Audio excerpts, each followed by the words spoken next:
বিচার চাই বিচার চাই ঘুষখোর ইউনূস বিচার চাই বিচার চাই ইউনূস বিচার চাই সবাই পালাইছে রে পালাইছে ঘুষখোর ইউনূস পালাইছে রে পালাইছে আমরা দেখেছি আমাদের এইখানে স্থানীয় সংসদ সদস্য বাবু অ্যাডভোকেট নিতাই রায় চৌধুরী এমপি নির্বাচিত হওয়ার পরে এই প্রশাসন সহ দলের একটি অংশ মিলে সরকারিভাবে এই পর্যন্ত যে সকল অনুদান এসেছে,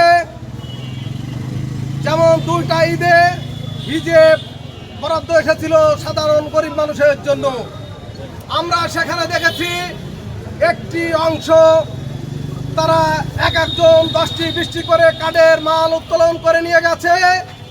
কিন্তু এই দীর্ঘ 17 বছর যে সকল নেতা কর্মী আন্দোলন সংগ্রামে মাঠে ছিল, যারা এই শেখ হাসিনা সরকারের পতন ঘটিয়েছে, তাদেরকে বঞ্চিত করা হয়েছে। আমরা সেই বঞ্চিতদের পাশে আজকে আমরা দাঁড়ানোর জন্য মাঠে নেমেছি। সম্মানিত উপস্থিতি, আপনারা দেখছেন মোহাম্মদপুর উপজেলা জাতীয়তাবাদী দল এবং তার অঙ্গ সংগঠনের সকল নেতৃবৃন্দ সহ কর্মী বাহিনী আজকে মোহাম্মদপুর উপজেলার প্রান্তরে মানববন্ধন করেছে শুধুমাত্র একটি প্ল্যানকে বাস্তবায়ন করার জন্য। যে তারেক রহমানের উদ্দেশ্য ছিল, সেই উদ্দেশ্য ব্যাহত হওয়ার কারণে ভাঙের আমার আজকে আমরা উপজেলা নেতৃবৃন্দ মোহাম্মদপুর উপজেলার ইউনো ম্যাডামকে বলেছিলাম, সঠিক পন্থায় বিগত দিনে যা যা হয়েছে সম্পূর্ণ অবৈধভাবে হয়েছে, দুর্নীতির মাধ্যমে হয়েছে, এককভাবে হয়েছে।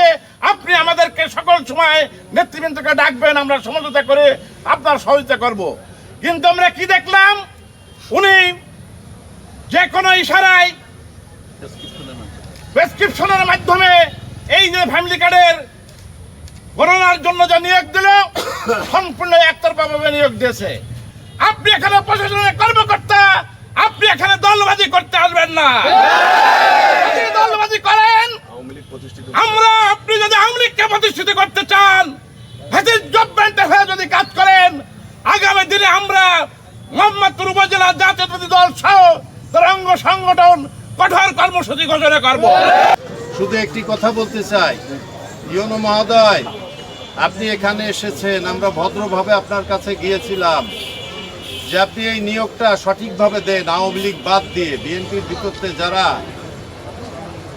থেকে যোগ্য যারা, তাদেরকে আপনি নিয়োগ দেন। কিন্তু দুঃখের বিষয় দেখলাম যে যাদের অভিজ্ঞতা আছে 22 সালে 24 সালে, যারা আমাদের অঙ্গ সংগঠনের পদধারী নেতা, সর্বোচ্চ নেতা মোহাম্মদপুরের অঙ্গ সংগঠনের ছাত্র দলের যুব দলের, তাদেরকে আপনি নিয়োগ দেন নাই, তারা সমস্ত প্রশ্নের উত্তর দেওয়া সত্ত্বেও।